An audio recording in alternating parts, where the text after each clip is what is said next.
बिस्मिल्लाहिर्रहमानिर्रहीम, अस्सलामु अलैकुम, वेलकम टू सुबह सवेरे पाकिस्तान। मैं हूं हमजा, मैं फ़राह और आपको खुशामदीद कहेंगे हम सुबह सवेरे में, जहां पर आज आपको मालूम है हम जब अभी मैं प्रोग्राम शुरू करने वाला था मैं देख रही थी कुछ फैक्ट्स एंड फिगर्स को। ये फैक्ट्स एंड फिगर्स हमें देखने की ज़रूरत नहीं है, हमारे अपने घरों में रोज़ाना हमारे सामने मामलात आ रहे होते हैं और मामलात ये हैं कि जो हमारी खाने की प्लेट है वो कितनी भरी हुई होती है और वो कितनी ज़ाया होती है। अभी कल परसों जब मुझे घर जाने का इत्तेफाक हुआ तो मैंने देखा कि फ्रिज अट्टा पड़ा है, सारी दुनिया की चीज़ें जो हैं उसमें, और फिर आप निकाल के वो फेंक रहे होते हैं और फिर आप लोगों को दे रहे होते हैं और फिर आपको समझ नहीं आ रही थी कि आप इसको करें कैसे।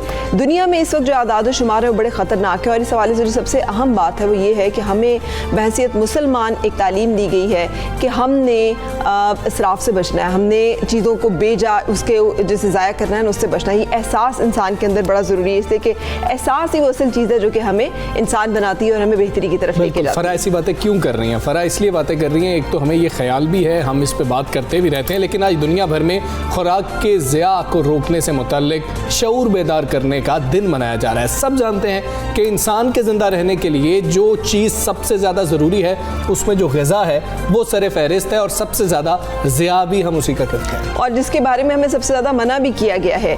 दुनिया के बहुत से ममालिक जो हैं वो ग़िज़ाई अशिया बेदरेक ज़ाया करते हैं। हैरत की बात है कि जिस के करोड़ों अफराद मुसलसल भूख और अफलास का शिकार हैं, समेत हमारे मुल्क के जहाँ पर लोगों को खाने के लिए नहीं मिलता है, वहाँ दुनिया भर में हर साल 1.3 अरब टन खाना, जी इसकी क्वांटिटी का अंदाज़ा लगाएं, 1.3 अरब टन खाना ज़ाया हो जाता है। इसकी जो मालियत है वो तकरीबन 1 खरब अमरीकी डॉलर बनती है। ये हमारी जो मौजूदा आबादी है इसके लिए जो हमें चाहिए वो 3.9 अरब टन खुराक की ज़रूरत है। अगर ज़ाया होने वाली जो तमाम ग़िज़ाई अजनास हैं, तमाम चीज़ें हैं, इनको इंसान के इस्तेमाल में लाया जाए तो दुनिया में एक भी शख्स जो है वो भूखा ना मरे। अब ये कोई बच्चा ग़िज़ाई किल्लत का शिकार ना हो, कहीं पे अफलास की वजह से लोगों को खुदकुशियाँ ना करनी पड़े। लेकिन ऐसा नहीं है फ़राह, अक़वाम मुत्तहिदा बिल्कुल इससे मुख्तलिफ बात कर रहे हैं। वो कह रहे हैं कि रोज़ाना तकरीबन 80 करोड़ 50 लाख अफराद भूखे पेट सो जाते हैं। ऐसा नहीं है कि वो थोड़ा बहुत खाया हो, बिल्कुल भूखे पेट 80 करोड़ 50 लाख अफराद सोने पर मजबूर हैं। दुनिया भर में 2 अरब से ज़ायद लोग ऐसे हैं जिन्हें महफूज,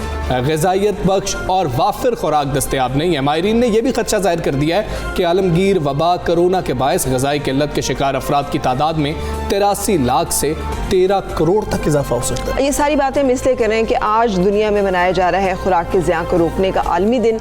इस हवाले से अगर हम बात करें तो जैसे मैंने कहा कि कुछ लोगों में एहसास तो है वो है और वो उसके कोशिश भी करते हैं कि उसके नतीजे में कुछ एफर्ट्स करें, कुछ कोशिशें करें।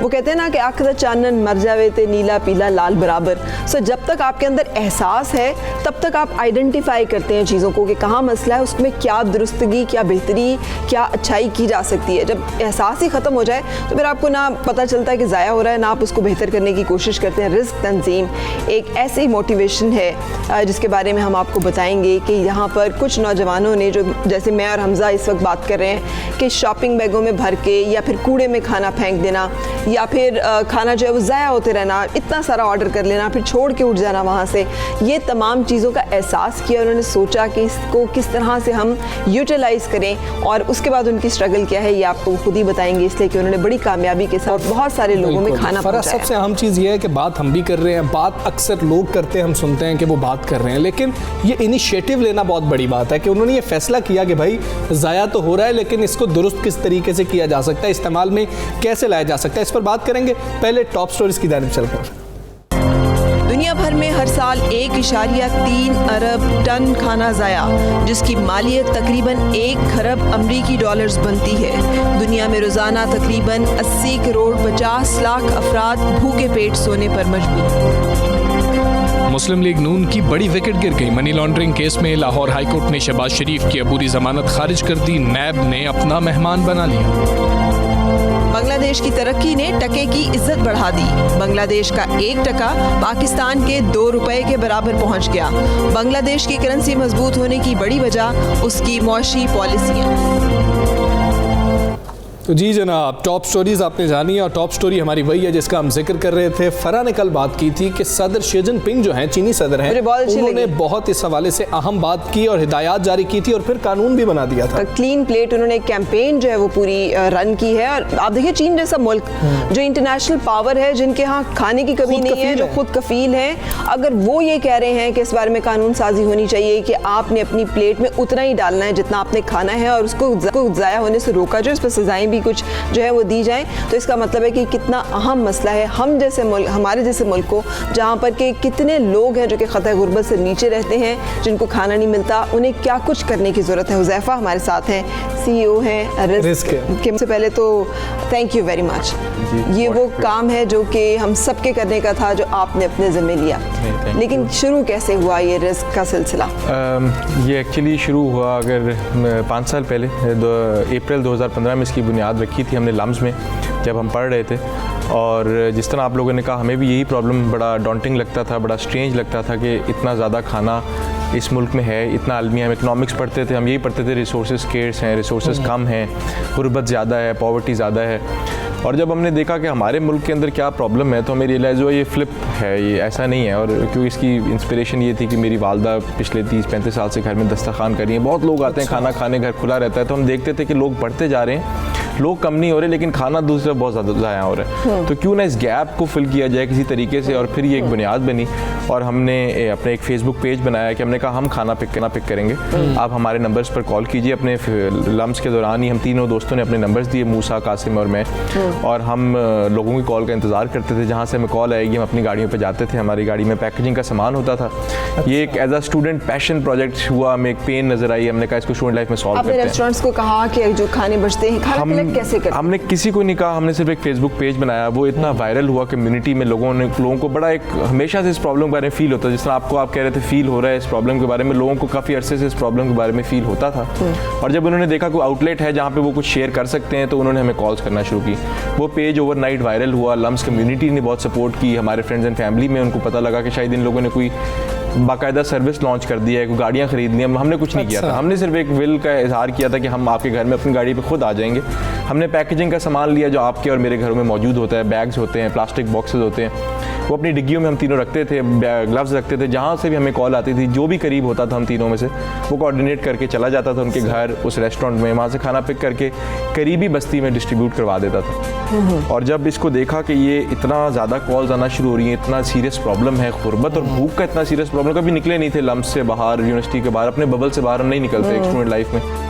इस प्रॉब्लम के थ्रू जाना हुआ उन इलाकों में, तो अंदाज़ा हुआ ये सीरियस प्रॉब्लम है। अच्छा हुज़ैफा, अब तक जो हमारे सामने फिगर्स दिखे में 6 लाख किलोग्राम से ज़्यादा खाना आपने 70 लाख अफराद तक पहुँचाया है। ये डेटा बेहद पुराना भी होगा। बिल्कुल ये थोड़ा सा है, लेकिन ये हर दिन चेंज हो रहा है। जब भी जिस तरह मैं बैठा हूँ, हमारी गाड़ियाँ बाहर हैं और खाना सेव करिए, अल्हम्दुलिल्लाह एक तंजीम ऑर्गेनाइजेशन बन चुकी है जो कि पाकिस्तान की वाहिद ऑर्गेनाइजेशन है जो कि फूड वेस्टेज के ऊपर एडवोकेसी भी कर रही है, कंजर्वेशन के ऊपर भी काम कर रही है, रिसर्च के ऊपर भी काम कर रही है, प्रिवेंशन के ऊपर भी काम कर रही है, टेक्नोलॉजी डेवलप कर रही है। किस तरह B2B और B2C सोल्यूशंस में खाने को ज़ाया करने से बचाकर उन लोगों तक पहुंचा सकते हैं सोसाइटी में जो उसको इस्तेमाल कर सकते हैं। हमने तो इंटरनेशनल फिगर्स की बात की ना कि इतना हो गया, इतने लाख टन था और वो ज़ाया कर दिया गया। आपने जो आंखों से देखा लोग किस तरीके से खाना ज़ाया कर रहे हैं और आपको दिल को तकलीफ होती थी, भैया आप क्या कर रहे हैं? रेस्टोरेंट्स में जाते थे तो क्या देखते थे? बिल्कुल मज़े की बात यह कि हम क्योंकि आम बंदा वाकिफ सिर्फ रेस्टोरेंट इंडस्ट्री से है, और अगर मैं आपको थोड़ा सा समझाऊँ सप्लाई चेन की डायनामिक्स, इस तरह है कि सप्लाई चेन होती है फ्रॉम फार्म टू फोक।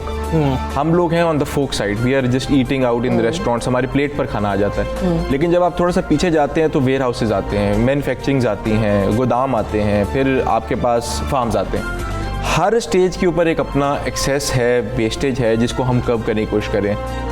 ये वाला वेस्टेज हमें नज़र बहुत ज़्यादा आता है और ये है भी, लेकिन ये इतनी बड़ी क्वांटिटी नहीं है जितनी अगर आप पीछे से पीछे जाते रहें, गोदामों में जाते रहें, तो बहुत ह्यूज प्रोडक्ट्स हैं जिनको हम कहते हैं न्यू टू एक्सपायरी प्रोडक्ट्स हैं, जो कि मार्केट में आने से पहले नहीं आती हैं और एक्सपायर होने की वजह से वो ज़ाया होने का खदशा होता है। ठीक है। ये टन्स के हिसाब से बड़े बड़े कंपनीज के प्रोजेक्ट्स होते हैं, इसमें मिल्क होता है, इसमें ड्राई राशन के प्रोडक्ट्स होते हैं। हम इनको भी सेव करते हैं कि इनकी एक्सपायरी आने से पहले अगर ये नहीं बिके तो हम उन कंपनी से राब्ते में होते हैं, इनके कंटेनर्स उठाते हैं और फिर इनको पैकेज करके उन इलाकों तक पहुँचाते हैं। इसी तरह फार्म लेवल पे क्योंकि प्राइसेस नहीं मिलती फार्मर को वो अच्छी, तो वो प्रोडक्ट मार्केट के लाने काबिल नहीं होता। तो बड़े बड़े प्रोडक्ट, आलू की कीमत आप देखें इतनी कम हो जाती है, फीजेबल नहीं होता मार्केट में लाना। अभी हमने कोविड के दिनों में देखा कि लोग तल्फ कर रहे थे, मतलब पोल्ट्री कितनी ज़्यादा जो है वो तल्फ कर रहे थे इसी वजह से, क्योंकि कौन इसको लेके जाए आगे। मैं इस पे तो एक डिटेल प्रोग्राम चाहिए, किस किस इंडस्ट्री में कितना डिटेल्ड प्रोडक्ट है। हैचरी के अंदर जो अंडे को क्रैक आ जाता है वो अंडा ज़ाया हो जाता है, हमने वो भी पिक किया है। अच्छा। कि वो जो अंडा हैच नहीं हो सकता वो अंडा हम एटलीस्ट यूज़ कर लेते हैं। कुछ बेकरीज हैं जो कि अपनी सिर्फ उसके अंदर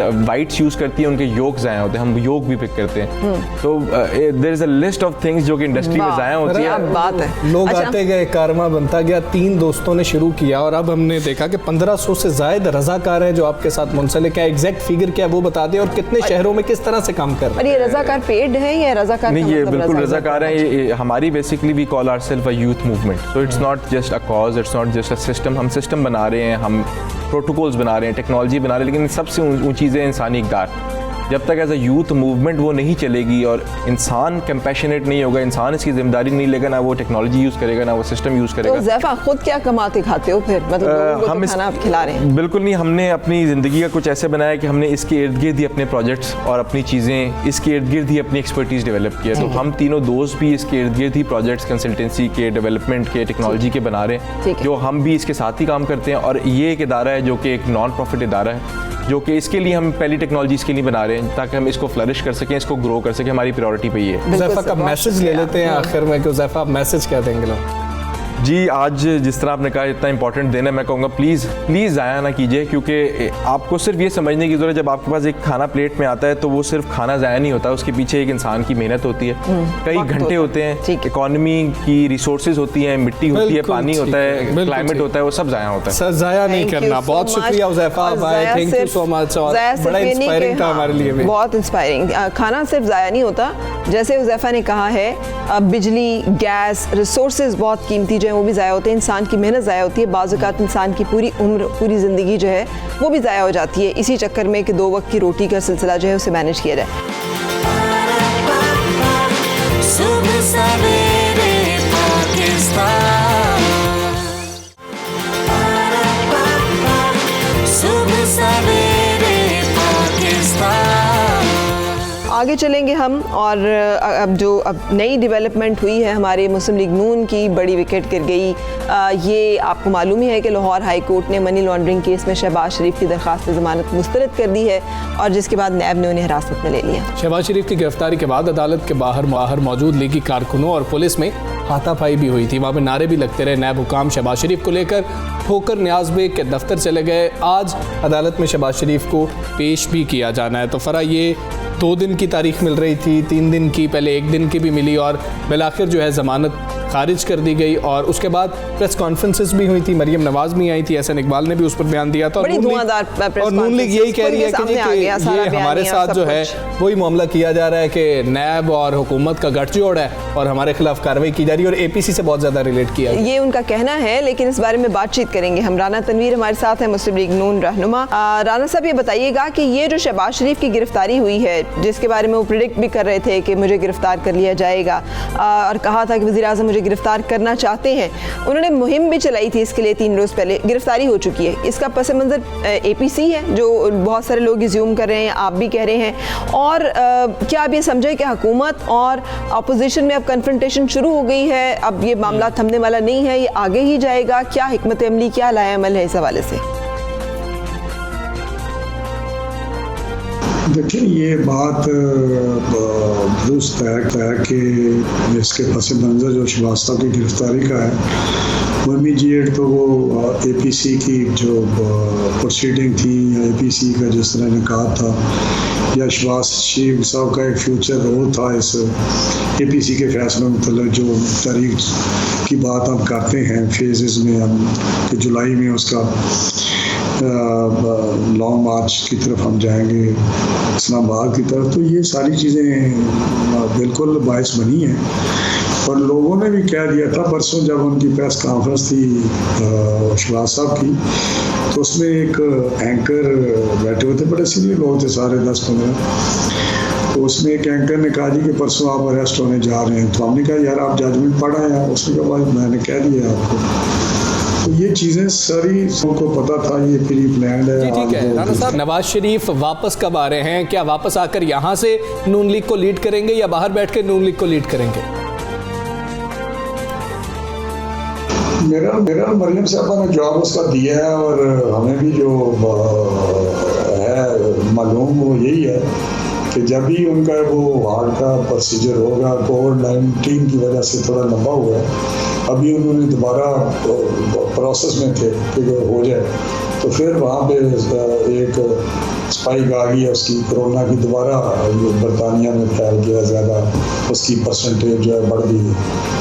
तो जब हॉस्पिटल खुलेंगे या उस अंदाज से खुलेंगे कि इस किस्म की सर्जरी हो, तो यकीनी तौर पे वो अपनी सर्जरी करा के और रिकवर करके आ जाएंगे वापस। ये तो डेफिनेट बात है कि वो कहते हैं कि मैं उसी वक्त पहुँच जाऊँगा। अब इलाज के लिए गए हुए हैं तो इलाज उनको मुकम्मल करा के आना चाहिए, बजाय इसके कि फिर यहाँ कॉम्प्लिकेशंस हों, फिर उनको ये एमरजेंसी भेजें या खुदा न खासा कोई और मामला सेहत से है मशरूत किया गया। लेकिन बहुत हवाले, इस हवाले से बहुत अहम मौक़िफ़ जो है वो हुकूमती मौक़िफ़ भी है। रहनुमा PTI सदाकत अली अब्बासी साहब हमारे साथ हैं। सदाकत अली अब्बासी साहब, good morning, thank you for joining. बताइएगा सर, ये APC के बाद ये गर्मा गर्मी में बहुत तेज़ी आना, आसिफ अली जरदारी और फलियाल तालपुर पर भी फर्द जुर्म आयद हो जाना, मौलाना फजल रहमान को जो है वो नैब का तलब कर लेना, फिर इसी तरह से अबूरी ज़मानत ख़त्म हो जाना शहबाज शरीफ साहब की, ये वो जो उनका अभी जो आप सुन रहे थे, राना तनवीर साहब भी यही कह रहे थे कि जो गवर्नमेंट की एक एहतसाब ने इंतकाम है ये वो नज़र आ रहा है, इसके बारे में बताइएगा। और क्या जल्दी थी पकड़ने की वजह से? अदालत ने तो हुक्म दिया हुआ है कि जब तक साबित नहीं होता तब तक आप गिरफ्तार ना करें। बहुत शुक्रिया जी, आप सबको अस्सलाम वालेकुम। राना साहब की मैंने सारी गुफ्तगू सुनी है, तो आपने सवाल ये किया कि ये चूँकि APC हुई है इसलिए केसेस तेज़ हो गए।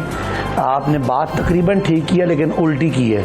हम कहते हैं चूँकि केसेस करीब आ गए इसलिए APCs होना शुरू हो गई हैं। अच्छा, सारे पाकिस्तान को मुस्लिम लीग नून का और पीपल्स पार्टी का पता है उनकी सारी कार्रवाइयों का, कि ये दिन की रोशनी में क्या कहते हैं और शाम को कहाँ कहाँ मिलते हैं। हम 2 साल से कौम को कह रहे थे कि ये हमसे NRO मांग रहे हैं और कुछ नहीं मांग रहे। अगर किसी हमारी नाकामी की बात होती, हमारी किसी नाअहली की बात होती, तो इमरान खान जब वज़ीर आज़म बने, जब वो तकरीर करने लगे थे उन्होंने तकरीर नहीं की, इन्होंने कहा फेल हो गए, नाकाम हो गए। तो वो बस सिर्फ इतनी सारी बात है कि केसेस नज़दीक आ रहे हैं इसलिए APCs हो रही हैं। अब रही बात शहबाज शरीफ साहब की, तो मुझे पता नहीं कि आप क्या बात करना चाह रहे हैं। शहबाज शरीफ साहब ने हाई कोर्ट से अपील बेल बिफोर अरेस्ट की भी थी और ज़मानत का अबूरी ज़मानत की भी थी। अबूरी ज़मानत ख़त्म हो गई, शहबाज शरीफ कानून के मुताबिक अंदर हो गए। अब अगर किसी वक्त अदालत समझेगी तो वो यहाँ से बाहर आ जाएंगे, और अगर अदालत समझेगी तो वो मियाँ नवाज शरीफ साहब की तरह मुल्क से बाहर हो जाएंगे। एक सवाल और है, आपने कहा, जो मरियम साहिबा ने कहा कि अब नवाज शरीफ साहब सियासत मुस्लिम लीग नून की क़यादत करेंगे, तो मुझे 2 बातें समझ नहीं आ रही। एक ये कि मरियम साहबा इतना जुल्म कर रही हैं, अपने बीमार बाप जो इंतहाई बीमार हैं, उनकी ज़िंदगी सेहत को ख़तरा है, उनको सियासत में डाल रही हैं। दूसरी बात ये हो सकती है कि मियाँ साहब बीमार नहीं हैं और बहाने कर रहे हैं। अब ये फैसला मुस्लिम लीग नून है। सदाकत अब्बासी साहब, अवाम ये क्वेश्चन करते हैं, जो नून लीग का मौक़िफ़ है और पीपल्स पार्टी का मौक़िफ़ भी है, ये वो कहते हैं कि जी कि 2 साल में हुकूमत ने रिकवरीज कितनी कर ली हैं। तो जब रिकवरीज का क्वेश्चन आ जाता है उस पर आप क्या कहेंगे कि 2 साल में रिकवरीज तो फिर भी नहीं हुई? देखें, रिकवरी आपको पता है केस है, आपके प्रोसीजर हैं लॉ के, बहुत सारे इंसानी हकूक़ हैं जो मुल्ज़मों को बहुत सारा प्रोटेक्शन देते हैं। जैसे नवाज शरीफ साहब से हम क्या रिकवरी करें, वो हमारी अदालतों से ज़मानत लेके मुल्क से बाहर फिर रहे हैं। तो जो हमारा प्रोसेसेस ऑफ लॉ हैं, जो हमारे ये लीगल जुडिशल सिस्टम में जो कुछ बेनिफिट्स ऑफ डाउट्स हैं, उनका फ़ायदा होता है, पैसे रिकवर भी होंगे। और नैब कहता है कि उन्होंने 250 अरब रुपया से बल्कि 450 अरब रुपया रिकवर किया है, वो इसी प्रोसेस के लिए हुआ है। लेकिन बदकिस्मती मुल्क की ये है कि ये तगड़े मुल्ज़म होते हैं, ये बड़े बड़े वकील कर लेते हैं, ये बहुत सारे बेनिफिट्स देते हैं, लिहाजा रिकवरी मुश्किल है। मैं समझता हूँ सवाल तो अगर रिकवरी नहीं होगी तो फिर इस सारी ड्राइव का क्या फ़ायदा हासिल होगा? क्या चीज़ है जो हासिल की जा रही है? क्योंकि इसकी वजह से मुल्क में सियासी दर्जा हरारत बहुत बुलंद रहता है, आपने अभी गिलगित बल्तिस्तान के ऊपर भी मुफाहमत और मुसालत करनी है, उसके ऊपर बहुत सारे इश्यूज़ के ऊपर गवर्नमेंट और हुकूमत का एक दूसरे के अपोजिशन और हुकूमत का एक दूसरे के साथ चलना बहुत ज़रूरी है। इस बारे में बताइएगा फिर कि मुसलसल ये जो एक दूसरे के साथ एट वॉर रहना है ये मुल्क के मफाद में है। और दूसरी बात आपने खुद ही अभी कही कि नवाज शरीफ तो अदालत तो कह रही है कि नवाज शरीफ को वापस आना हुकूमत की जिम्मेदारी है, तो आप इसको कैसे डील करेंगे इस मामले को? जी फरा, आपने ये कहा कि अगर रिकवरी नहीं होगी तो उसका क्या फ़ायदा है। सवाल बड़ा जेन्युइन है। ये सारी ड्राइव का मकसद ये होना चाहिए कि पाकिस्तानी आवाम का लूटा हुआ पैसा उनको वापस हो, उनकी सेहत, तालीम, रास्तों में, पानी में लगे। लेकिन अगर बिलफर्ज ये चीज़ मुश्किल है तो अगर हम बिल्कुल लोगों को खुला छोड़ देंगे तो आज ब्यूरोक्रेट्स को, आज मुझे, मेरे वजीरों को करप्शन करने से कौन रोकेगा। लिहाजा एक है प्रोसेस कि कम अज़ कम फेयर फैक्टर तो है कि मुझे पता है आज मैंने करप्शन की तो कल मेरा हिसाब नवाज शरीफ साहब की तरह, शहबाज शरीफ साहब की तरह या जरदारी साहब की तरह होना। एक ये कैसे होता है कि अभी फैसला अदालत से नहीं आया होता लेकिन शेख रशीद उसका ऐलान कर रहे होते हैं, शहजाद अकबर जो है प्रेस कॉन्फ्रेंस कर रहे होते हैं, मुख्तलिफ लोग जो है वो कह रहे होते हैं कि बस अब झाड़ू फिरने वाला है, अब दिसंबर तक सफाया हो जाएगा। अब ये मतलब ये कैसे होता है? अगर ये हुकूमत को क्या पहले से कोई मतलब अंदाज़ा हो जाता है सूरत हाल का? ये फैसले आने से पहले फैसले क्यों सादर होना शुरू हो जाते हैं? देखिए, फैसले आने से पहले अदालत की तो इन्फॉर्मेशन लीक नहीं होती, लेकिन जो इदारे हैं नैब है उसमें पाकिस्तानी लोग ही काम कर रहे हैं। कोई लोग आप साफियों के जानने वाले होते हैं, कई मेरे रिश्तेदार हैं, कई शेख रशीद साहब के रिश्तेदार हैं, तो मालूमात निकाल लेने से उस केस के फैक्ट्स पे तो कोई फ़र्क नहीं पड़ता। अगर एक बंदे के खिलाफ केस आ रहा है और मेरा कोई रिश्तेदार वहाँ लगा हुआ मुझे वो बता देता है तो वो तो उसकी अपनी सैंक्टिटी है, लेकिन उसके मुझे बताने से ना केस सख्त होता है ना नर्म होता है। ये तो केसेस वो हैं जो डॉक्यूमेंट की केस पे नहीं पड़ता। सदाकत अली वासी साहब हमारे साथ मौजूद थे। अच्छा, वैसे इससे ये होगा कि हमें अब अंदाजा हो जाएगा कि किस मुशीर के ज्यादा रिश्तेदार किस इदारे में है, क्योंकि अगर रिश्तेदारों के होने से रिश्तेदार नहीं कहते कि सोर्सेज ज्यादा किधर। मुझे रिश्तेदार ज्यादा अच्छा लगा है ना लफ्ज़, इट्स अ वेरी जैसे कहना चाहिए गुड वर्ड कि किसके रिश्तेदार कहाँ ज्यादा हैं, जिसकी वजह से वो कहाँ से इंफॉर्मेशन ज्यादा उसे आ रही है, वो कौन सी इंफॉर्मेशन ज्यादा शेयर कर रहा है। एक ब्रेक की तरफ चलते हैं, दीगर मामलों पर बात करेंगे। Stay with us.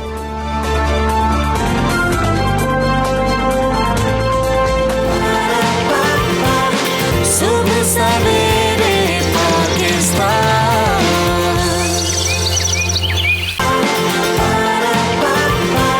सुबह सवेरे पाकिस्तान।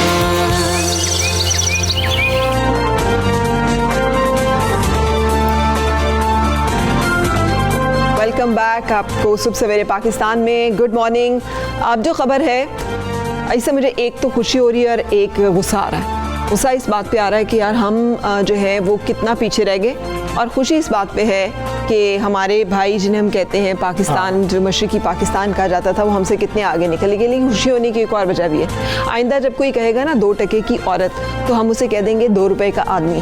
तो वो 2 टके की औरत फिर भी उस 2 रुपए के आदमी से ऊपर होगी। वो 4 रुपए बन जाएंगे। और ये 2, और यही बात कर रहे हैं जो मुहावरे की बात की है कि 2 टके का मुहावरा है, हमेशा किसी की बेकदरी के लिए फर्क कहना चाह रही है कि वो इस्तेमाल किया जाता रहा है। औरत की बेकदरी के लिए कभी 2 टके का मत सुना, 2 टके की औरत ही होती है। 2 टके की बात भी होती है। हाँ। तूने तो 2 टके की बात किया, 2 टके का आदमी भी एक मुहावरा है, फर्क कहा जाता है। और टके टके पे रुलना भी जो है ना वो भी एक। लेकिन अब इस मुहावरे को तब्दील कर लें, क्योंकि जो 1 टका है वो 2 रुपए का हो चुका है। 2 टके जो है वो पाकिस्तानी 4 रुपए के बराबर है। और ये जो बेकदरी है पाकिस्तानी रुपये की, ये इसका सिलसिला मुसलसल जारी है। लेकिन इसकी एक बहुत बड़ी वजह बांग्लादेश ने जो ये कामयाबी हासिल की है, वो बांग्लादेश की मजबूत मुआशी पॉलिसियाँ हैं।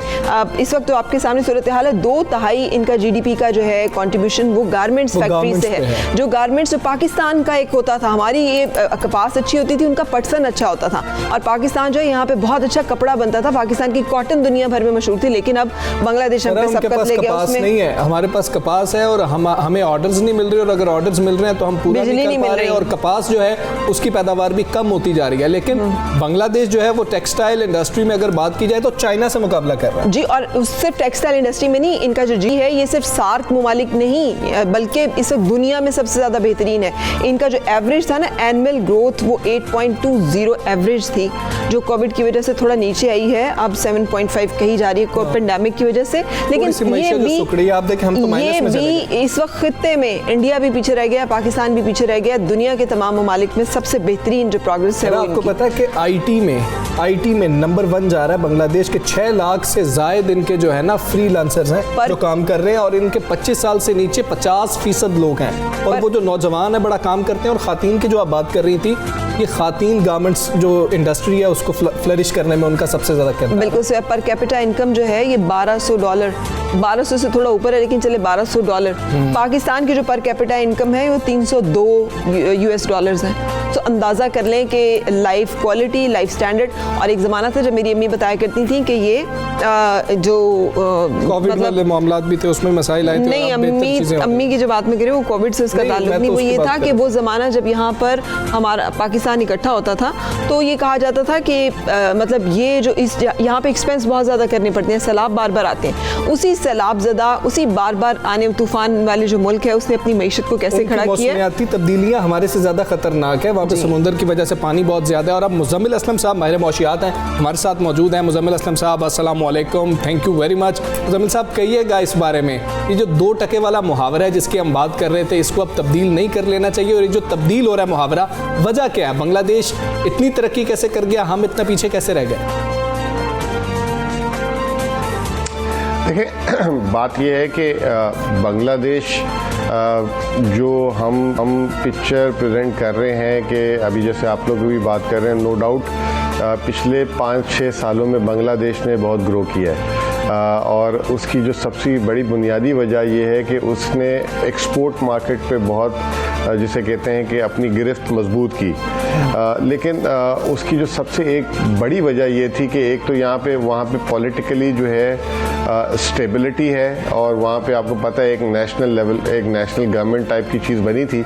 उसके बाद उन्होंने पूरी दुनिया में, क्योंकि एक बांग्लादेश ने दुनिया में जो है जाके एक लीस्ट डेवलपिंग कंट्री का इसके पास स्टेटस है, तो चाहे अमेरिका हो, चाहे बरतानिया हो, चाहे यूरोप हो, उन्होंने इसको ट्रेड कंसेशंस दिए में बहुत बड़े।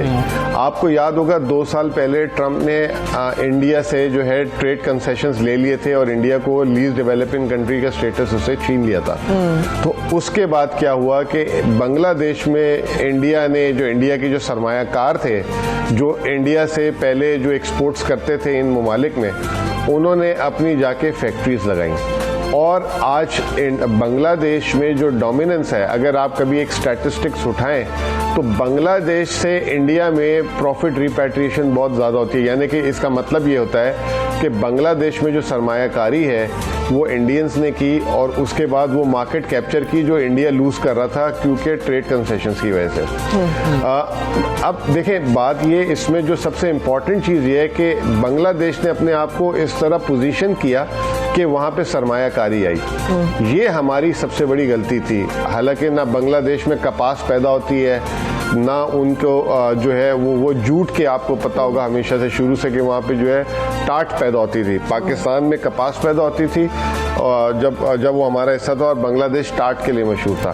तो बांग्लादेश हालांकि अपने मुल्की वसाइल नहीं है, सिर्फ वो टैक्स स्टेटस की वजह से उसने एक बहुत बड़ी मार्केट कैप्चर की, और मैं बहुत बड़ी कामयाबी समझता हूँ उसको। हाँ, बिल्कुल कामयाब, बहुत बड़ी कामयाबी है, इट्स अ बिग अचीवमेंट। लेकिन पाकिस्तान की पॉलिसीज के बारे में भी हमें बता दीजिएगा। एक तो तरसीलात ज़र में वज़ीर आज़म ने भी ऐलान किया ज़्यादा है, करंट अकाउंट सरप्लस की बात की गई कि बहुत पैसा आया, उसके बावजूद करेंसी तो स्टेबल नहीं हो रही। फिर दरामदात जो है वो कहा गया कि कम की जाएंगी, उसके बावजूद करेंसी स्टेबल नहीं हुई, मईशत भी हमें उस तरह स्टेबल होती दिखाई नहीं दे रही। तो कमी कहाँ पर है?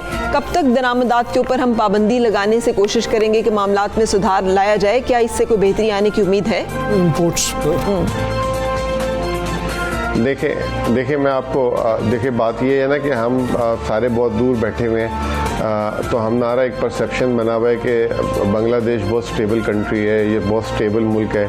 आपको मैं एक बात बताऊं कि जब ये कोरोना आया, तो जब ये कोरोना आने के बाद पूरी दुनिया बंद हुई, तो बांग्लादेश की बरामदात बहुत बुरे तरीके से इफेक्ट हुई, और बांग्लादेश का कारोबार ठप होके रह गया। उनकी स्टॉक मार्केट बंद हो गई और वो उन्होंने जैसे जो हमने 2008 में, आई डोंट नो आप लोग को स्टॉक मार्केट का कितना इल्म है, 2008-9 में हमारी स्टॉक मार्केट फ्रीज हो गई थी जब मुशर्रफ साहब गए थे और पीपल्स पार्टी गवर्नमेंट ने 4 महीने के लिए बंद कर दी थी। आज हमें 10 साल लग गए वो अपना इमेज रिवाइव करने में। वही एग्जैक्टली हरकत जो है बांग्लादेश ने अभी पिछले 5 महीने पहले की। बांग्लादेश में अब वो वाली सरमायाकारी नहीं रही जो आज से साल, 1.5 साल, 2 साल पहले रही थी। तो बांग्लादेश भी इंस्टीट्यूशनली इतना डेवलप नहीं हुआ। तो वो जो हमने देखा वो बांग्लादेश ने अब देखा। इसी तरीके से उन्होंने अपनी करेंसी को अभी तक संभाल के रखा हुआ, अपनी करेंसी को टूटने नहीं दे रहे। ये कोई जिसे कहते हैं कि ये कोई बड़ी उसकी बात नहीं है, खुशी की बात नहीं है कि आप आर्टिफिशियली अपनी चीज़ को रोकें। आपकी खुद ब खुद ऑटो पायलट पे अगर करेंसी स्ट्रांग हो रही है तो आपको खुश होना चाहिए। पाकिस्तान की हुकूमत ने ये जो है 2013 से 2018 के दरमियान ये करने की कोशिश की, करेंसी को दुनिया के सामने जो है स्टेबल दिखाया, लेकिन उसके पीछे ज़र मुबादला बंद करते थे, यानी कि फेंकते थे कि करेंसी की कीमत ना गिरे, जिसकी वजह से पाकिस्तान की एक्सपोर्ट्स जो हैं, अब आपको छोटी सी बात बता देता हूँ, हम बांग्लादेश की का तारीफ कर रहे हैं। 2008 में हमारी जो बरामदात 12 अरब डॉलर थी और बांग्लादेश की 8 अरब डॉलर थी। आज बांग्लादेश की 40 से 45 अरब डॉलर है और हमारी जो है 22-23 अरब डॉलर, अभी भी 24 अरब डॉलर से ऊपर नहीं है। आपके हाल में वजह क्या? वजह ही ये हुई कि हमने जी उसकी वजह ही ये हुई कि हमने अपनी एक तो ये कि अपनी प्रोडक्शन, अपनी प्रोडक्टिविटी पे काम नहीं किया। हमने बिजली, आपके सामने अभी तक बिजली का मसला पाकिस्तान में, फिर हमने इतनी महंगी बिजली ले आए कि वो कोई दुनिया में इतनी महंगी बिजली के साथ बरामदात नहीं कर सकता था। तीसरी चीज़ ये कि उसके लिए हमारी आज से, जब मुझे याद है 2008 से लेकर 2005 से लेकर 2012-13 तक हमारी 15 मिलियन बेल कपास पैदा होती थी, कॉटन। अब वो हमारी 8-9 मिलियन बेल पे आ गई, यानी कि हम 60% पे आ गए।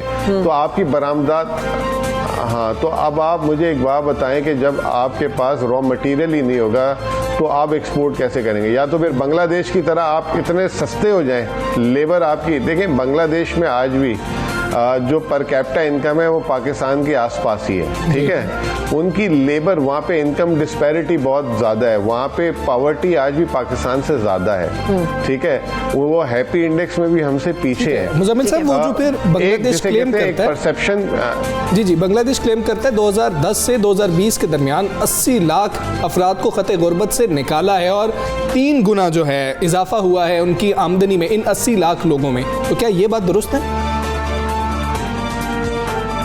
बिल्कुल है, लेकिन आप वो देखें कि वो मिकदार जो 80 लाख की थी, उनकी आबादी का आज भी कितना फीसद बनता है। आज भी जो गुर्बत है वहाँ पे पाकिस्तान से पावर्टी रेट पाकिस्तान से ज़्यादा है आज भी, ठीक है।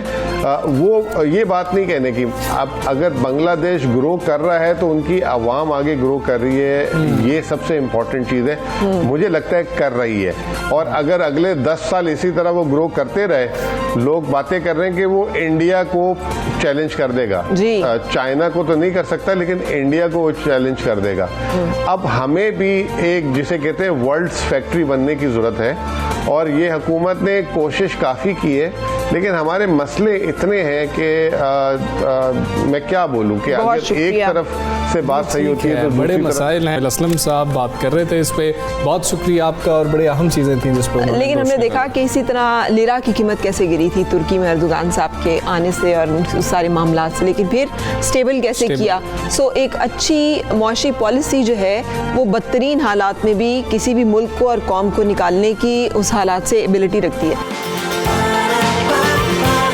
सुबह सवेरे पाकिस्तान, सुबह सवेरे पाकिस्तान। मुआशी बदहाली के बाद अखलाकी बदहाली की बात। हाँ, अखलाकी भी और मुआशरती भी।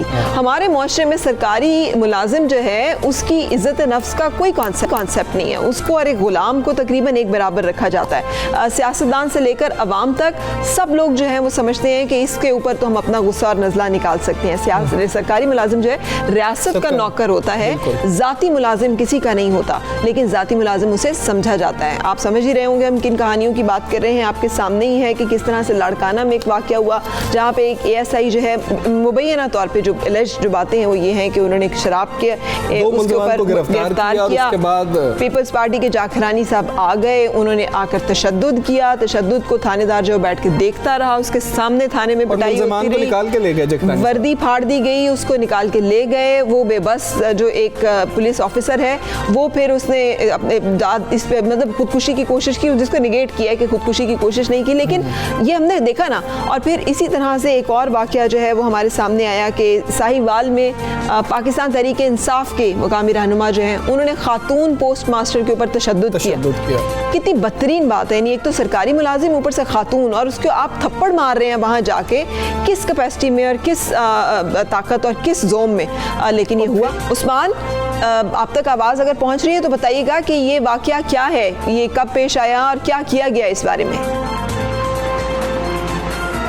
जी बिल्कुल, ये अफसोसनाक वाकया जो 24 सितंबर को साहिवाल पोस्ट ऑफिस में पेश आया, जिसमें senior post master madam Sophia Kasam के दफ्तर में एक नवीद असलम नामी शख्स दाखिल हुआ और उसने मैडम के मुंह पे थप्पड़ मारा और उनको घसीटना शुरू कर दिया। नवीद असलम कौन है? मैडम का ये कहना है कि मेरा शोर सुन के मेरे नवीद असलम PTI का मुकामी ओहदेदार है। ठीक, नवीद असलम PTI का मुकामी ओहदेदार है जी, ठीक। और ये वाकया क्यों हुआ? मैडम सोफिया कासम का कहना है कि मैडम सोफिया कासम का कहना है कि मेरे अमले ने शोर सुन के अंदर आए, दाखिल हुए और उन्होंने आके मुझे उससे बचाया। उसके बाद 15 पे कॉल की गई, पुलिस ने आके उसको गिरफ्तार कर लिया और उसके ऊपर FIR दर्ज कर दी, लेकिन दूसरे दिन उसकी जमानत हो गई। जी ठीक है, सोफिया साहिबा आपके साथ मौजूद हैं, उनसे करवाइएगा वो क्या मौक़िफ़ रखती हैं, उनसे जानेंगे हम। अस्सलाम वालेकुम सोफिया साहिबा, शुक्रिया आपने आज प्रोग्राम में हमें वक्त दिया। ये अफसोसनाक वाकया, सबसे पहले तो बहसियत कौम हम आपसे माजरत करते हैं इस रवैये के ऊपर जो कि इख्तियार किया गया, ये इंतहाई नामुनासिब बात है। लेकिन ये वाकया आपके ख्याल में क्यों हुआ, उनका जो मौक़िफ़ है वो क्या है, और ये आप ऐसा क्या हुआ था, कैसे आया? मारा उसने, और मेरे शोर पे जो है ना वो मेरे क्यों मारा? 2 मुलाजिम आए, उन्होंने आके बड़ी मुश्किल से मेरी जान बचाई, वरना तो मुझे नहीं समझ आ रही थी कि जिस सख्ती से वो पकड़ के मुझे खींच रहा था और मुझे मारने की कोशिश कर रहा था, मुझे ऐसा लग रहा था कि या तो अभी ये मुझे जान से मार देगा या फिर ये उठा के मुझे कहीं ले जाएगा। मैं बयान नहीं कर सकती कि किस कदर जुल्म उस शख्स ने आके मेरे ऊपर। इनसे पूछिएगा कि ये क्यों, ये जाती दुश्मनी थी कोई, या कोई सरकार में मुदाखलत कर रहे थे, वो वाकया हुआ क्यों है ये? जी मैडम वो पूछ रहे हैं कि ये वाकया हुआ क्यों है, उनको क्या मसला था, उन्होंने क्यों आपके ऊपर हमला? जी जब वो आए हैं तो बिल्कुल उसने कोई बात नहीं की, कोई अपना ग्रीवियंस बयान नहीं किया, ना कोई रिटर्न ना कोई वर्बल शिकायत की है। जाहिर है मैं भी इस शौक में थी कि क्यों मतलब एक बंदे ने इस तरह से आके मेरे ऊपर हमलावर हुआ है। तो फिर मेरे पोस्टमैन ने मुझे बताया कि थोड़ी देर पहले इस इंसिडेंट के वो फील्ड में गया था, उसके मनी आर्डर लेकर वो बंदा गाड़ी में बैठा हुआ था।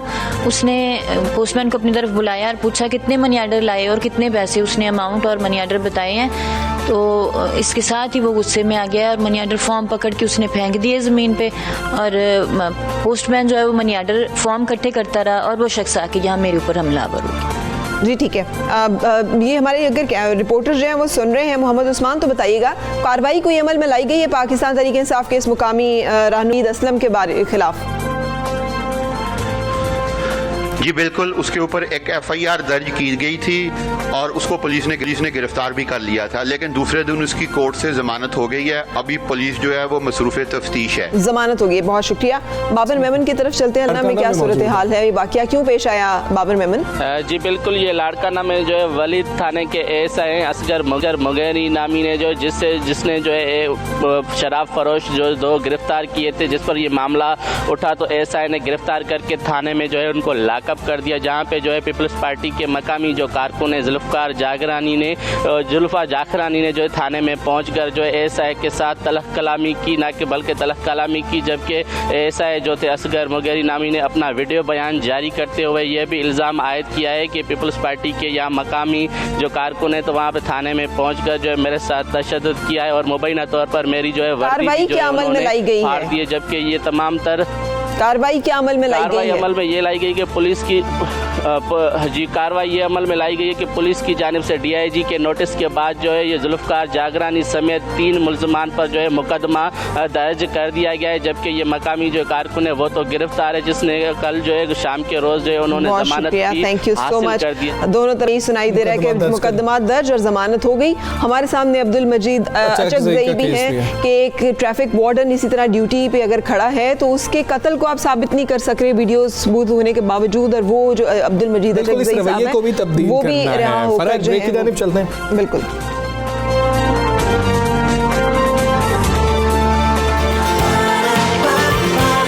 सुबह सवेरे पाकिस्तान,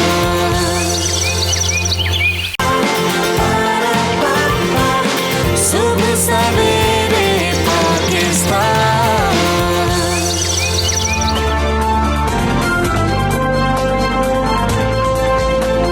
गुड मॉर्निंग सवेरे पाकिस्तान में। और अब बात करेंगे वज़ीर-ए-आज़म इमरान खान के दौरा मोहम्मद की, जहां उन्होंने एक बार फिर कबायली इलाकों की हालत बेहतर करने के अज़्म का इजहार किया है, जो कि यकीनी तौर पे हम सब के दिल की ख्वाहिश है। उनका कहना था कि करप्शन ने कबायली इलाकों के लिए ज़्यादा से ज़्यादा फ़ंड्स जो है वो मुहैया करना मुश्किल कोशिश कर रहे हैं कि हम अब जो है ना इसको फंड्स मुहैया करें, और सूबों से भी उन्होंने बात की। इस पूरे मामले पर बात करेंगे, टॉप स्टोरीज की जानिब पहले चलते हैं। वज़ीर आज़म का दौरा महमंद, कबायली इलाकों के लिए ज़्यादा फंड्स मुहैया करने का अज़्म। सूबों ने वादे के मुताबिक कबायली इलाके को NFC का 3% हिस्सा नहीं दिया, वज़ीर आज़म का शिकवा। है वही लोग जहां में अच्छे आते हैं जो काम दूसरों के, लियारी की रिहायशी माहीन बलोच अज़्म हिम्मत की रोशन मिसाल, अपनी मदद आपके तहत बच्चों में इल्म की रोशनी बांटने लगी। शौक का कोई मोल नहीं होता, शौक हो मोहब्बतें बांटना तो बात ही क्या। फैसलाबाद में एक ही डिजाइन और रंग के कपड़े पहनने वाला अनोखा जोड़ा। जी तो बिल्कुल कबायली माहिदीन से वज़ीर आज़म जो थे ना खिताब कर रहे थे, और वो शिकवा भी कर रहे थे कि सूबों ने पहले तो वादा किया कि हम कबायली इलाकों को NFC का 3% हिस्सा देंगे, मगर अब सूबे फंड्स नहीं दे रहे हैं। काफ़ी इस हवाले से हम बातचीत करेंगे, और हमारे साथ हैं पाकिस्तान पीपल्स पार्टी की रहनुमा सेनेटर शहरी रहमान साहिबा। शहरी रहमान साहिबा, बताइएगा वज़ीर आज़म पाकिस्तान को क्यों ये कहना पड़ रहा है कि सूबे NFC अवार्ड्स में से 3% हिस्सा जो कि तय हुआ था पसमानदा इलाकों की तरक्की और कबायली इलाकों की तरक्की के लिए वो नहीं दे रहे हैं? जी शुक्रिया। देखिए, एक तो नंबर वन ये हर चीज़ को, हर वफाकी मसले को मुतनाज़ा बनाने की क्यों ठानी हुई है इस हुकूमत ने। KP कह रहा है कि हम क्यों दें, और खैबर पख्तूनख्वा को मेरी इत्तला में अभी भी शायद 1% अशारिया ज़रूर मिलता है दहशत गर्दी के हवाले से, एक्स्ट्रा जो कहते हैं डिविजिबल पूल में से। अब बात यह है कि अब वो जब जम होना शुरू हो गया और ये पूरी सूरत हाल में ये फाइनेंसेस की बात थी, तो ये कोई बयानबाजी के ज़रिए ये सारे मसले हल नहीं होते। इनका अपना सूबा कह रहा है हम कैसे दें, और देखिए सूबों के पास अपने फॉर्मूले हैं, इन फॉर्मूलों के मुताबिक ही काम कर रहे हैं। अब आर्टिकल 160 के मुताबिक इनको हर 5 साल एक NFC अवार्ड होता है, ये डिस्कशन उसमें होना चाहिए। कोई इदारती फ्रेमवर्क इस्तेमाल करें, इदारती ढांचा इस्तेमाल करें।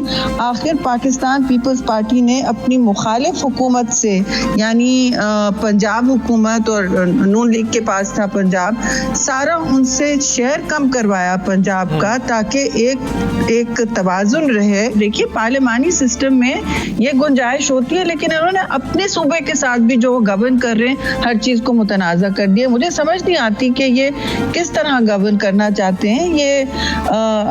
ये जो भी इशू है उसको इस भोंडे तरीके से सामने लाते हैं कि ऐसा लगता है कि ये ना इनको समझ है ना इंटरेस्ट। कि वो वज़ीर आज़म शिकवा ये कर रहे हैं कि पहले हामी भरी गई थी, तो ये बता दीजिए क्या पहले वाकई हामी भरी थी सूबों ने, सिंध में क्या वाकई हामी भरी थी, और अब क्या स्टेटस है, अब पीछे क्यों हट गए? जी मेरी इत्तला में एक तो ये हर चीज फॉर्मूला के मुताबिक होती है ना, और जो फॉर्मूला है और वो आपके सामने है, उसमें तो ऐसी कोई मेरी नजर में बात नहीं की गई कि सूबे निकाल के देंगे, जबकि वो खुद इस वक्त दबाव का शिकार हैं। वहाँ से लाभ आए हुए थे और फिर अभी भी आए हुए हैं। उससे पहले कोविड की तबाहकारियां थी। सिंध के हवाले से तो ये बात बार बार पुकार आ रही है कि भैया पहली दफा हो रहा है कि वफाक कोई मदद नहीं कर रहा। देखिए, वफाकी हुकूमत वो कर सकती है जो सूबे नहीं कर सकते। ये अपना काम करें, ये FBR को रिफॉर्म करें। इन्होंने रिवॉल्विंग डोर मजाक बनाया हुआ है। 4 या 5 इन्होंने FBR चीफ्स 2 साल में चेंज किए हैं। तो बताइए किस तरह मुस्तहकम होगा, और कहाँ से ये सिवाय एमनेस्टी के उनको और कोई टैक्स कलेक्शन का मैकेनिज्म नहीं आता। ये छूट देते हैं चोरों को या सबको, मतलब टैक्स कलेक्टर टैक्स पेयर को भी ये नहीं करते, कोई रियायत नहीं देते। और जो इस वक्त सूरत हाल है वो सिर्फ ये है कि वफाक अपना काम नहीं कर पा रहा है, तो वो सूबों पे दबाव डाल रहा है। जी चेरी रहमान साहब, आपने जो कहा कि सैलाब है और कोविड है, तो ये सूरत हाल तो वफाक के साथ भी है। वहाँ पर भी जो बहुत ज़्यादा इश्यूज़ भी हैं और चैलेंजेस भी हैं। तो वज़ीर-ए-आज़म का कहना ये है कि इन तमाम इश्यूज़ के बावजूद सूबे वफाक से अपना हिस्सा तो मांग लेते हैं, मगर NFC अवार्ड्स के तहत जो उनका हिस्सा बनता है, मगर सूबाई फाइनेंस कमीशन जो कि उसी NFC अवार्ड और उसी तमाम 18th अमेंडमेंट और इन तमाम चीज़ों का हिस्सा है, उसके तहत गरीब अज़ला को पैसा नहीं देते। तो अगर आप अपना राइट क्लेम कर सकते हैं इन्हीं तमाम रूल्स रेगुलेशंस के तहत वफाक से, तो फिर आप वही उसी के तहत जो है हिस्सा दे क्यों नहीं सकते? बिल्कुल होने चाहिए, ये तो जरूरी है। डेवोल्यूशन का मकसद यही है, लेकिन इन्होंने किस सूबे में ये किया है? ये जो बुनियादी इस वक्त फ्रेमवर्क रिजॉल्व करने का है, ये सूबे और वफाक का है ना। वफाक इस वक्त अपनी मसूलियात नहीं जमा कर पा रहा। कोई भी वहाँ एडमिनिस्ट्रेटिव वो नहीं है, ढांचा बचा है। पूरा इस्लामाबाद आपको पता होगा कि मफलूज हो चुका है। तो इनसे गवर्नेंस हो नहीं रही है, क्योंकि ये कंटेनर पे खड़े रहते हैं। वो हर चीज वो समझते हैं गवर्नर हुकूमत चलाना बयानबाजी है। बयानबाजी से बहुत आगे उतर के आपको एक मुल्क को पॉलिटिकल यूनिटी और तकसीम की सियासत से बचाना होता है। लेकिन ये तो मास्टर है तकसीम के, और ये अपना अभी सबक नहीं सीखा है। और ये आईनी और इदारती जो इस वक्त ढांचे हैं, उनका क्यों मजाक उड़ा रहे हैं? बिल्कुल ठीक है। शरी रहमान साहब, आप हमारे साथ मौजूद थी बहुत ही, और वो यही कह रहे थे कि अगर आपके बाकी अपने जो सूबे हैं जहाँ पर आपकी गवर्नमेंट है, वहाँ पर भी तो यही मसाइल है, तो सिंध को कहना कोई खास अच्छी बात नहीं। हाँ, लेकिन अगली कहानी बहुत अच्छी है, बहुत अच्छी कहानी है की हम बात करें, यहाँ थोड़ा हमें, लेकिन उस कहानी में जाने से पहले जो है ना, उस स्टोरी पे जाने से पहले मैं फरा से ये सवाल करूंगा। फरा, आपको अच्छा लगता है आप कहीं जा रही हो तो आप जैसे कपड़े ही किसी और खातून ने पहने हो? क्योंकि खवातीन के हवाले से कहा जाता है अगर 2 खातून ने एक जैसे कपड़े पहने ना, तो वो एक दूसरे की दुश्मन बन जाती है, और मर्द जो होते हैं किसने कहा है आपको? ये बिल्कुल अब ये वही माइंडसेट की बात है। मैं आपसे सवाल कर, ये खवातीन के ऊपर बहुत बड़ा इल्जाम है। जैसे ये खवातीन के ऊपर, हाँ नहीं, सहेली भी नहीं बनती, ठीक है।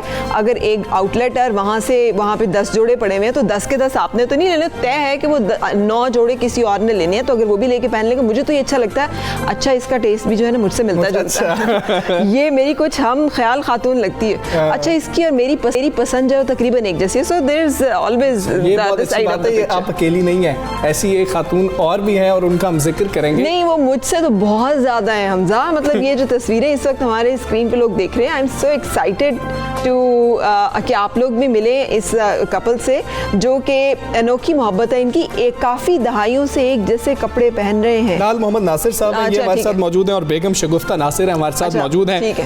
मोहम्मद नासिर साहब, अस्सलाम वालेकुम, बहुत शुक्रिया आपका। आप हमें पहले तो ये बताएं कि ये ख्याल आपको कब आया, शादी कब हुई थी, और कितने साल हो गए एक जैसे कपड़े पहनते हुए? वालेकुम अस्सलाम। वाह, ये हमारी शादी को तकरीबन 38 साल हो गए हैं माशाल्लाह। और एक साल बाद हमें एक ख्याल आया कि हम ऐसा काम करें जो पहले किसी ने ना किया हो, एक मैसेज हो दुनिया के लिए। वो मैसेज हम अपने कपड़ों के ज़रिए देते हैं। हम प्यार मोहब्बत का दर्स देते हैं, अमन का पैगाम देते हैं, मोहब्बत की तबलीग करते हैं। वाह, ठीक है। अच्छा, ये बताइएगा लाल मोहम्मद साहब कि ये मर्द के लिए मुश्किल होता है, मतलब वो आपने जो कपड़े पहने हुए हैं वो ज़रा मतलब ख़वातीन के डिज़ाइन के, तो ये थोड़ा ऑड नहीं फील होता कि मैं ये जनाना कपड़े, और आपके ख़ानदान ने क्या कहा? क्योंकि हमारे यहाँ पे तो सबसे बड़ा मसला ये होता है कि वो रन मुरीद और बीवी के जो है बहुत पीछे लगा हुआ, इस तरह के जुमले टाइटल्स जो हैं वो साथ लग जाते हैं। नहीं, ये रान मुरीद वाली बात नहीं, ये मोहब्बत की बात है। बिल्कुल ऐसा है, हमें ना कपड़े चूज़ करने में ज़रा की दिक्कत होती है कि वो ऐसा कपड़ा हो जो इनको मर्दाना ना लगे और मुझे जनाना ना लगे, और गहराई भी ऐसी हो जो कि हम दोनों को सूट करे। ये ज़रा की तकलीफ होती है, लेकिन हमारे घर वाले बड़े अप्रिशिएट करते हैं, दुनिया हमें अप्रिशिएट करती है। अल्हम्दुलिल्लाह दुनिया में हमारा नाम है क्योंकि हम मोहब्बत का दर्स देते हैं, हम उनका पैगाम देते हैं, मोहब्बत की तबलीग करते हैं। बहुत खूबसूरत। अच्छा, अगर आप हमारी बात जो है अपनी बेगम साहिबा से भी करवा सकें, हम उनसे भी थोड़ा सा जानना चाहेंगे। बेगम शगुफ्ता नासिर साहिबा, अगर उनको माइक दे सकें तो हम उनसे भी कुछ बातें पूछ लें। जी, शगुफ्ता नासिर साहिबा फरमाइएगा, शॉपिंग कौन करता है? मतलब ये ना जनाना हो ना मर्दाना हो, दरमियाना हो, तो ये सिलेक्शन कैसे होती है कि रंग कौन सा? सिलेक्शन, हाँ सिलेक्शन ही ज़रा मुश्किल होती है। पहली तो बात यह है कि आप सबको मेरा सलाम, पूरे पाकिस्तान को जो हम लोगों को देख रहे हैं, और सबके लिए प्यार भरा जो है वो एक मैसेज है हमारा। तो शॉपिंग जब हम लोग करते हैं तो शॉपिंग में हम दोनों मिलके करते हैं। कपड़ों की सिलेक्शन थोड़ी मुश्किल होती है कि कलर भी ऐसा हो जो हम दोनों पे सूट करे, कि अब मैं ये कहूँ कि मैंने रेड पहनना है तो मैं इनको भी रेड बना दूँ, हालांकि आजकल तो सारा कुछ ही चल रहा है। लेकिन अल्लाह का शुक्र है कि जब हम लोग निकलते हैं, कपड़ा चूज़ करते हैं, कलर सेलेक्ट करते हैं, उसके बाद फिर एम्ब्रॉयडरी की बारी आती है। एम्ब्रॉयडरी ऐसी हो कि जो लुक वाइज अच्छी भी लगे और ऑड भी ना लगे। बिल्कुल। और उसके बाद फिर उसका डिज़ाइन करना, वो ज़्यादातर मैं करती हूँ डिज़ाइनिंग, जहाँ मुझे समझ नहीं आती नासिर साहब मेरी हेल्प करते हैं।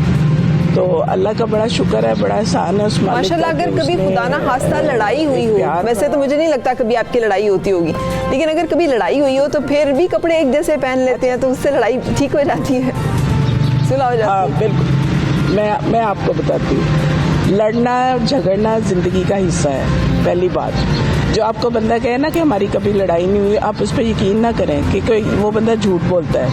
लड़ाई झगड़ा ज़िंदगी का हिस्सा है, क्योंकि जो बंदा लड़ता नहीं वो अब नॉर्मल है। ठीक, तो मनाता कौन है? लेकिन थोड़ी देर बाद जस्ट मतलब कोई भी नहीं मनाता। हमारी लड़ाई जस्ट 1-1.5 मिनट की होती है। मैं बोली तो थोड़ी देर बाद ये इन्होंने आवाज़ दे दी, ये जरा बोले तो मैं 38 साल की शादी हो गए हैं, आप एक जैसे कपड़े पहनते हैं, कितने जोड़े आपसे इंस्पायर होकर जो है ना इस चीज़ को फॉलो करते हैं और आपकी मोहब्बत को देखकर खुश होते हैं। आप होंगे, आप फॉलो करते हैं और अल्हम्दुलिल्लाह बहुत सारे। अगर इस तरीके की सेंस आ जाए ना कि डिज़ाइन इस तरह का करने वाला मिल जाए तो मैं पहन लूँगा। अच्छा, मुझे बताइएगा थोड़ा सा कि आप दोनों में से कौन ज़्यादा खुशनसीब है? खुशनसीब कौन ज़्यादा समझता है एक दूसरे खुद को? हम दोनों ही खुशनसीब हैं, अल्लाह का शुक्र है।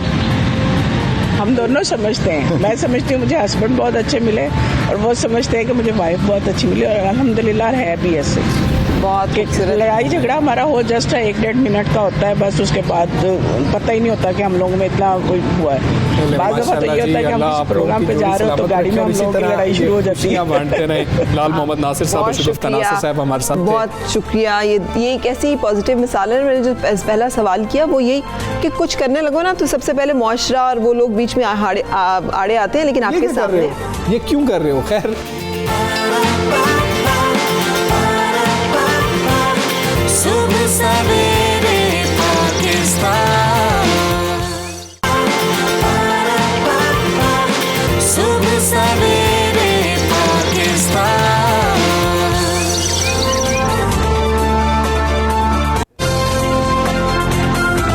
Good morning and welcome back to सुबह सवेरे पाकिस्तान। एक ऐसा शख्सियत से आपको मिलवाने जा रहे हैं जिनको बताते हुए भी बहुत अच्छा लग रहा है, जिनके बारे में अगर आपको मैं कहूँ कि एक बच्ची जो कि मैट्रिक की स्टूडेंट हो और वो देखे कि उसके इलाके में जहाँ पे कि जुराइम बहुत ज़्यादा है, मंशियात का इस्तेमाल लोग ज़्यादा करते हैं, बच्चे पढ़ नहीं रहे, और वो 4 बच्चों से अपनी वालिद की इजाज़त से पढ़ाना शुरू करे, और फिर बढ़ते बढ़ते वो सिलसिला जो है वो इतना बढ़ जाए कि वो एक अंजुमन से जगह लेके वहाँ पर जो है बच्चों को पढ़ाने का सिलसिला जारी रखें। एक ऐसा इदारा मिस्ताक के नाम से जो है उसके के फाउंडर बन जाएं, और जहाँ पे कि बच्चों को पढ़ाया जाता है, आर्ट की तालीम दी जाती है ताकि वो मंशियात, जराइम और इस तरह की गलत मनफी रवैयों का शिकार ना हो। अहम बात यह है कि जब लियारी से इनका ताल्लुक बताया जाता है ना, तो लोगों के दिमाग में बड़ी अलग अलग सी चीज़ें आती हैं, लेकिन गैंगवॉर आती है लियारी को लेके। हाँ।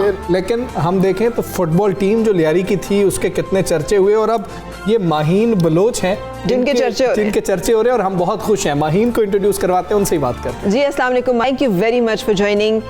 बहुत कमाल काम है जो कि आप कर रही हैं यहाँ पे बच्चों को पढ़ा के। तो हमने कुछ तो शेयर किया कि ये थॉट कैसे आया आपके जहन में, मजीद कहानी आपसे सुनना चाहेंगे।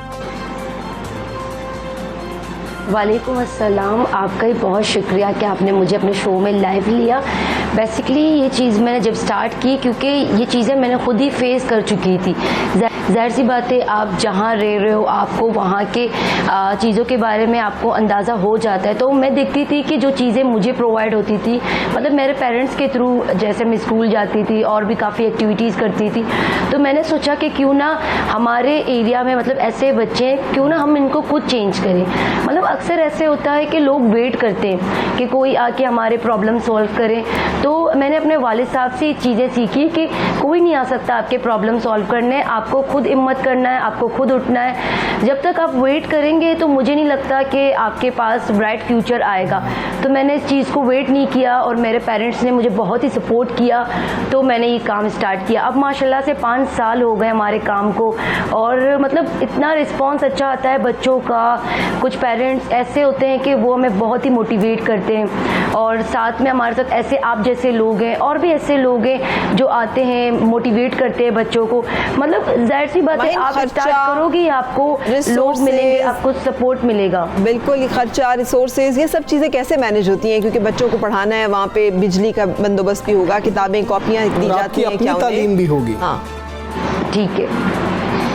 देखिए, पहले तो मैं घर पे ही पढ़ाती, जिस रूम में मैं बैठी हुई हूँ मैं इसी रूम में ही पढ़ाती थी। लेकिन बाद में हम उस टाइम चंदा सिस्टम करते थे। मेरी सिस्टर कुछ लेकर आती थी या बाबा कुछ लेकर आते थे, और हमारे घर पे एक लाइब्रेरी भी है, वहाँ के बुक्स में यूज़ कर देती थी बच्चों को पढ़ाने में। मतलब जो चीज़ें मेरी अपनी थी, जैसे मैं फिक्शंस बहुत पढ़ती थी, बचपन की बात कर रही हूँ, फिर साथ में मैं स्टोरीज़ बुक बहुत पढ़ती थी। मतलब तो इन चीज़ों को मैंने उन बच्चों में यूज़ किया ताकि उनको मैंने ख़राब करने नहीं दिया। फिर इसके साथ जब मिस्ताक फाउंडेशन, जब हम अंजुमन चले गए, तो वहाँ पे मैंने अपना फेसबुक पेज बनाया। तब मैंने फेसबुक यूज़ करना सीखा। मतलब ये भी चीज़ें मैंने खुद भी एक्सपीरियंस की, पहले मुझे नहीं आती थी। फिर मैंने इस फेसबुक में अपनी आवाज़ आगे बढ़ाई कि भाई हम पढ़ा रहे हैं, आप हमें ये सब प्लीज़ डोनेट कर दे। तो वहाँ भी कॉमन लोगों ने, मतलब आम लोगों ने हमें हेल्प किया, या कुछ TCS भेजते थे इस तरह से। मतलब कोई प्रॉपर सिस्टम नहीं है चीज़ों का, लेकिन जब भी हमें कोई चीज़ की ज़रूरत होती है हम अपने पेज पे, इंस्टाग्राम पे, फेसबुक पे, यूट्यूब पे चला देते हैं, और लोग हमें आके हेल्प कर देते हैं। कहाँ तक पढ़ा रही हैं, ये क्या सिलसिला होता है? क्या प्राइमरी तक है, मिडिल तक है, मैट्रिक तक है, O लेवल, A लेवल भी कर रहे हैं बच्चे?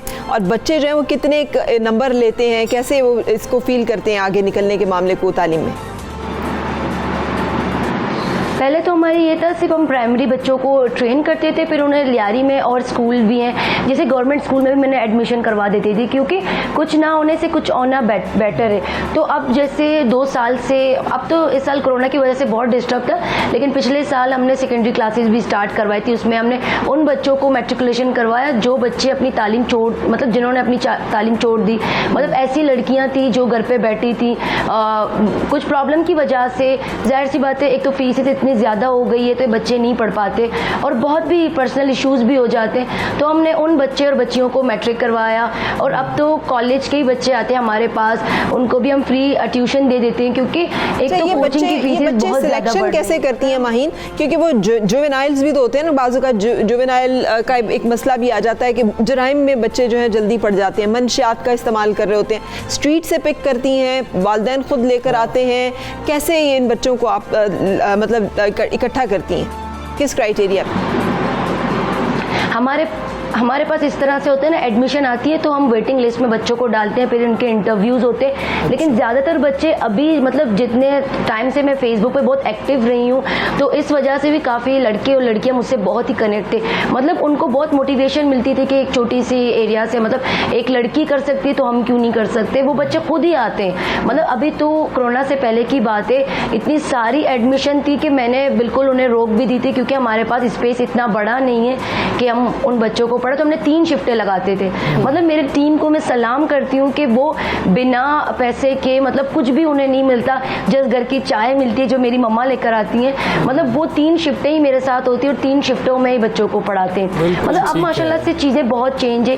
अगर मैं पहले की बात करूँ तो पहले हालात खराब थे, बिल्कुल मैं मानती हूँ, लेकिन लियारी में पहले भी ऐसे बहुत ज़्यादा लोग थे जो बहुत टैलेंटेड थे।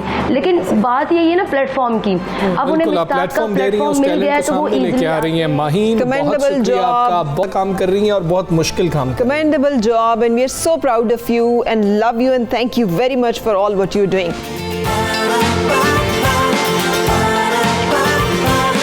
सुबह सवेरे पाकिस्तान,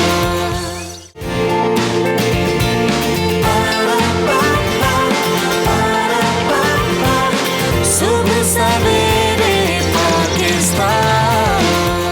अब आगे चलते हैं और फरा, मेरा आपसे ये सवाल है कि आप समझती हैं कि जो आपका ये जो सोशल मीडिया पे डाटा है, इंटरनेट पे डाटा है, जो मोबाइल पे डाटा है, ये सेफ?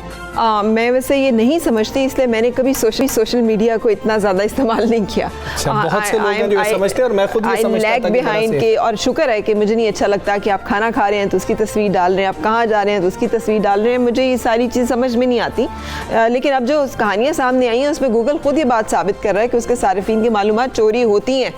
हम जो समझते हैं ना कि हम मोबाइल से व्हाट्सएप से कॉल्स कर रहे हैं, हाँ, तो ये सब बहुत सेफ है, सिक्योर हैं, पासवर्ड इनके जो है बड़े इंटैक्ट हैं। अब भी पता चला कि ये मालूमात के अपने कोई भी फ़रोख्त भी कर सकता है और तमाम ऐप्स जो हैं जो गूगल उसके सिस्टम के तहत काम करती हैं, एंड्रॉयड सिस्टम के तहत काम करती हैं, उनकी मदद से फ़ोन पे होने वाली हर हरकत और हर अमल जो है वो गूगल सर्वर पर ज़ख़ीरा होता है, जहाँ से वो लीक भी हो सकता है, जहाँ से वो चोरी भी किया जा सकता है। व्हाट्सएप के ऊपर बड़े सवालात उठ रहे हैं, इसी पर बात करेंगे। Digital rights expert Usama Khilji साहब हमारे साथ मौजूद हैं। उसामा साहब, बहुत शुक्रिया आपका।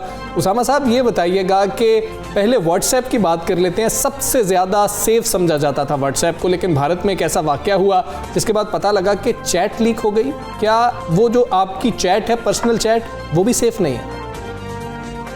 जी, काफ़ी सवालात उठ रहे हैं और हमने व्हाट्सएप के हैक में देखा है कि एक कंपनी है NSO जो एक हैकिंग सॉफ्टवेयर बनाती है, जिसके तहत अगर हुकूमत या रियासत के पास ये सॉफ्टवेयर आ जाती है तो मुल्क में किसी के व्हाट्सएप को भी हैक कर लेते हैं। तो ये भारत में जो हुआ था वो क्या करते थे कि एक वीडियो कॉल आपको मिस होती थी और उसके ज़रिए सिस्टम में आपके एक वो मैलवेयर लीक हो जाता था, एक वायरस, जिसके ज़रिए आपके पूरे मोबाइल फ़ोन में जो डेटा है उसका एक्सेस हैकर को मिल जाता था, जो कि अक्सर तौर पे रियासत और हुकूमत भी हो सकती है। तो ये इस तरह की जो है काफ़ी वो आते हैं और हम टेक्नोलॉजी को अगर देखें, जो आपकी सिक्योरिटी अपडेट्स आती हैं एप्लीकेशंस की और आपकी एंड्रॉयड या एप्पल की, वो इसीलिए आती हैं क्योंकि हर वक्त जो है कोशिश की जा रही होती है इन कंपनियों की तरफ से कि ज़्यादा से ज़्यादा सिक्योर होता रहे, क्योंकि ये अटेम्प्ट्स करते रहते हैं कि किस किस्म से इसमें सिक्योरिटी लूप होल्स निकल सकते हैं। तो इसी वजह से हमें पूरी से पूरी एहतियात करनी चाहिए कि हमारा जो डेटा है, हम अपना ज़ाती डेटा जो सेंसिटिव है वो अपने मोबाइल फ़ोन या कंप्यूटर पर ना रखें। काफ़ी हमारा दिल करता है कि हम सब इंफॉर्मेशन सोशल मीडिया पे डाल दें, लेकिन ये जो है काफ़ी जब इंटरनेट पे कोई चीज़ चली जाती है तो मेरे ख्याल से वो महफूज नहीं रहती। बैकअप का क्या करें? बैकअप को सबसे ज़्यादा अनसेफ समझा जा रहा है। क्लाउड हो या गूगल ड्राइव हो, कहा जा रहा है कि सबसे अनसेफ क्या है? आपका बैकअप, और लोग अपना बैकअप रखते हैं ताकि चीज़ें महफूज रह सके। जी, सबसे ज़्यादा सेफ आपका बैकअप अपनी USB या एक्सटर्नल हार्ड ड्राइव में ही हो सकता है, जिसमें इंटरनेट का एक्सेस ना हो, क्योंकि आपके जब क्लाउड पे, गूगल पे या एप्पल पे या दूसरे ड्रॉपबॉक्स वगैरह लोग इस्तेमाल करते हैं, उसके ज़रिए जो है वो ऑब्वियसली इंटरनेट के ऊपर बेस्ड होता है और इंटरनेट के ऊपर हमें पता है कि वल्नरेबिलिटी कितनी है और उसको लीक होने की या हैक होने की चांसेस बहुत ज़्यादा हैं। तो कुछ रिकमेंड कीजिएगा, कुछ रिकमेंड कर दें जी, मैं ये कह रहा हूँ आप USB या एक्सटर्नल हार्ड ड्राइव पे अपनी जो है फोटोज या सेंसिटिव डॉक्यूमेंट्स बैकअप किया करें। आप इंटरनेट बेस्ड क्लाउड पे अपना बैकअप ना करें क्योंकि वो हमेशा वल्नरेबल होता है। ठीक है, हम ऐप्स कुछ डाउनलोड करते हैं फरा, और उसके हवाले से कुछ मसाइल आते हैं कि ऐप्स के पास हमारा डेटा चला जाता है, जो हम ऐप्स मोबाइल में कर रहे होते हैं, हम अग्री कर जाते हैं जो उनकी तमाम टर्म्स एंड कंडीशंस होती हैं, उस बारे में क्या करना चाहिए? देखिए, सारी जो सोशल मीडिया कंपनीज है ये हमारे लिए मुफ्त होती हैं, लेकिन अगर आप देखें कि दुनिया की सबसे बड़ी और सबसे वैल्यूबल कंपनीज भी यही इंटरनेट कंपनीज हैं, क्योंकि वो हमारा जो पर्सनल डेटा है उनको बेचती हैं एडवर्टाइजर्स को। जो फेसबुक, गूगल वगैरह पे आपको एड्स आते हैं और आप सोचते हैं ये तो मुझसे बहुत ज़्यादा रेलिवेंट एड है, तो वो इसीलिए होता है क्योंकि आपकी जो प्रोफाइल पे इंफॉर्मेशन होती है उसकी बुनियाद उसको बेचा जाता है और उसकी बुनियाद पे एड्स आपकी तरफ आते हैं। तो इसीलिए आप कम से कम जो अपनी इंफॉर्मेशन डालेंगे ऐप पे, कम से कम ही आपका जो है डेटा कॉम्प्रोमाइज होगा इस तरह। जहाँ तक बात है ऐप्स की, बिल्कुल ऐप्स में ये है कि वो अपने मोबाइल फ़ोन में सारी परमिशंस मांगता है, तो आपकी कैमरा, आपके कॉन्टैक्ट्स, आपका माइक्रोफोन की परमिशन चली जाती है। तो जो मुश्किल सा काम है लेकिन जो सिक्योर काम है वो यही है कि आप अपने कंप्यूटर पे ब्राउज़र पे इन ऐप्स का इस्तेमाल करें। मिसाल के तौर पर अगर फेसबुक या ट्विटर, गूगल इस्तेमाल करें, लेकिन आप जब मोबाइल फ़ोन पे उसकी ऐप डालेंगे तो आप उसकी परमिशंस देखें, आप ज्यादा से ज्यादा परमिशंस उन ऐप्स को दे रहे हैं। ठीक है, ये कनेक्टिविटी जो आजकल के दौर की है, ये मुमकिन है इन तमाम हिफाजती इक़दाम के साथ जो कि आप इस वक्त बता रहे हैं हमें, और मजीद अगर कुछ ऐसी एहतियाती टिप्स आप देना चाहें तो ज़रूर दें, हमारे व्यूअर्स के साथ शेयर करें।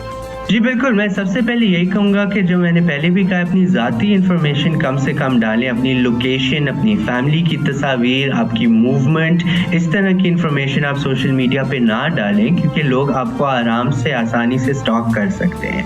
और दूसरा, आप अपना पासवर्ड स्ट्रॉन्ग रखें। जब पासवर्ड आप रखते हैं, आप 2 स्टेप वेरिफिकेशन जो होता है जिसमें आपके मोबाइल फ़ोन पे एक टेक्स्ट मैसेज पे कोड आता है और फिर आप एक्सेस कर सकते हैं, वो ज़रूर रखें ताकि आपका अकाउंट कभी हैक ना हो सके। और तीसरी बात यह है कि आप कम से कम मोबाइल फोन पे अपनी इंफॉर्मेशन इंटरनेट के क्लाउड पे रखा करें। आप फिजिकल बैकअप रखें जिसमें आप USB या हार्ड ड्राइव पे जो है अपने इंफॉर्मेशन बैकअप करते हैं ताकि कम से कम इंफॉर्मेशन शेयर करें। उसामा खिलजी साहब, बहुत शुक्रिया आपका। फरा, ये जो फीलिंग हैप्पी विद 32 अदर्स वाले हैं ना, वो ज़रा सोच लें, अपनी हर बात शेयर ना किया करें। अब मतलब ये सिर्फ वो नहीं, बल्कि मुझे तो लगता है कि आजकल लोगों को ना एक अजीब सा क्रेज़ है।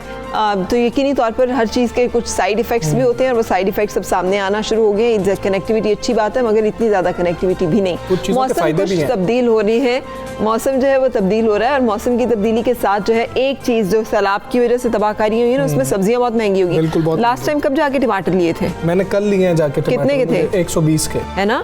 और भिंडी कितने की थी? भिंडी नहीं मैंने ली। भिंडी आपने लिया तो आप मुझे बताएं। नहीं, मैंने भी नहीं ली, लेकिन मुझे ये पता है कि भिंडी के रेट बहुत ज़्यादा बढ़ गए हैं पहले की निस्बत अब, और अदरक के भी बहुत ज़्यादा बढ़ गए हैं। लेकिन अब क्या किया जाए कि मौसम चेंज हो रहा है, कोविड की भी बात की जा रही है कि कोरोना जो है उसकी दूसरी लहर का खदशा है। इस मौसम में वैसे ही फ्लू और ज़ुकाम और इस तरह के मामलात होते हैं, तो हम इस हवाले से आपको कुछ टिप्स देंगे अभी। और इसके लिए हमारे साथ हैं साबिक चेयरमैन नेशनल तिब काउंसिल हकीम रिजवान साहब। अस्सलाम वालेकुम हकीम रिजवान साहब, बताइएगा सर, अदरक के क्या फ़वाइद हैं और कैसे इस्तेमाल किया जाना चाहिए?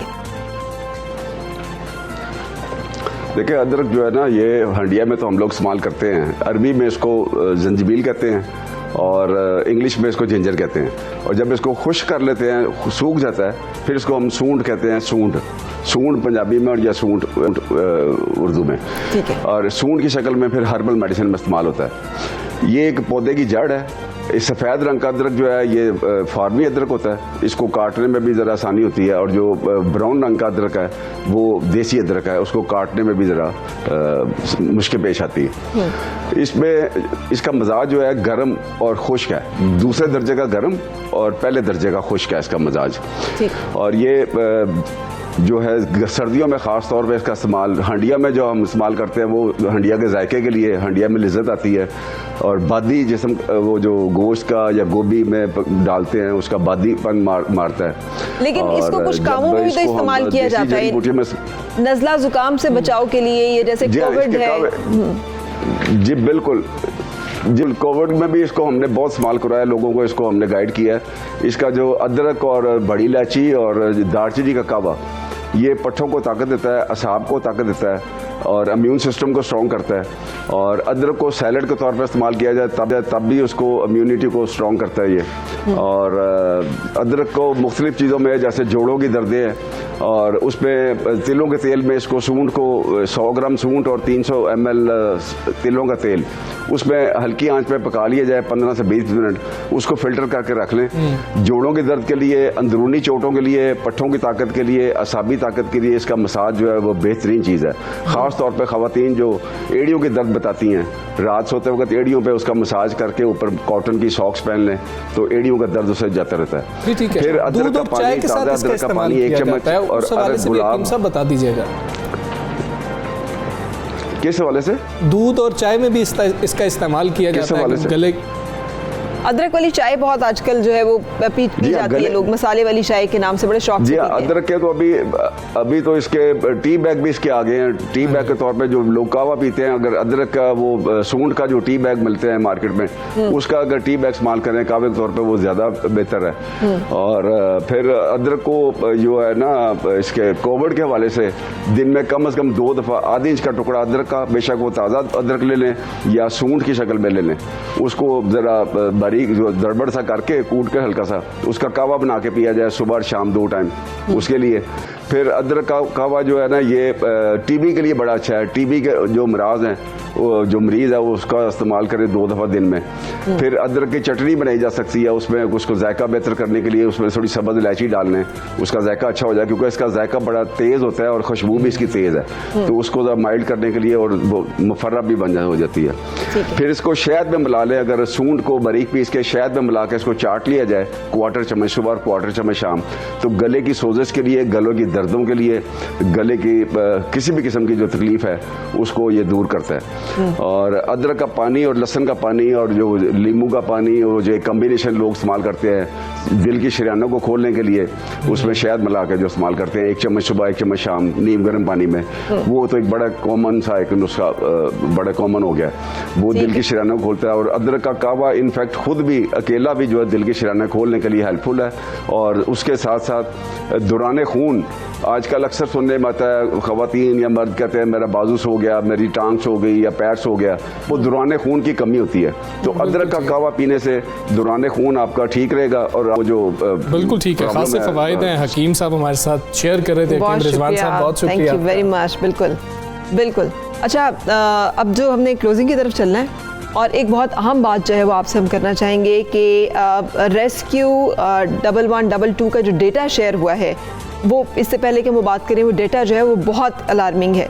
गुज़िश्ता बरस में 2,03,44,052 कॉल्स जो है वसूल की गई यहाँ पे, जिनमें से सिर्फ 11,52,000 कॉल्स जो है वो किसी इमरजेंसी हादसे के बारे में थी। बाकी 2.25 करोड़ जो थी ना, मजाक था, वो मजाक था और झूठ था। मजाक नहीं है, ये झूठ था।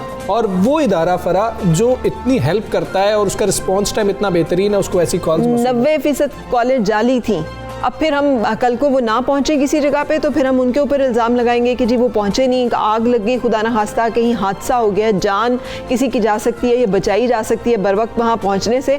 लेकिन चूँकि हमने उस टेलीफोन लाइन को बिजी रखा, हमने उनको कंफ्यूज रखा, वो इतनी फिर वेरिफिकेशन उन्हें करनी पड़ती है कि ये सही हमें इंफॉर्मेशन दी जा रही है, हम इसके ऊपर रिस्पॉन्ड करें ना करें, कि जिसकी वजह से वो अहम टाइम है ज़िंदगी बचाने को ज़ाया हो जाता है। जाली कॉल्स ना 15 पर करें ना 1122 पर करें, ताकि किसी की वो कॉल जो जरूरी कॉल है वो ऐसा ना हो सके। हमें इजाजत दीजिए, जिम्मेदार शहरी बनिए और जिम्मेदारी का एहसास कीजिए। किसी की जान बचा नहीं सकते तो बचाने में कम से कम कंट्रीब्यूट जरूर करें। अल्लाह हाफिज़ and have a good day.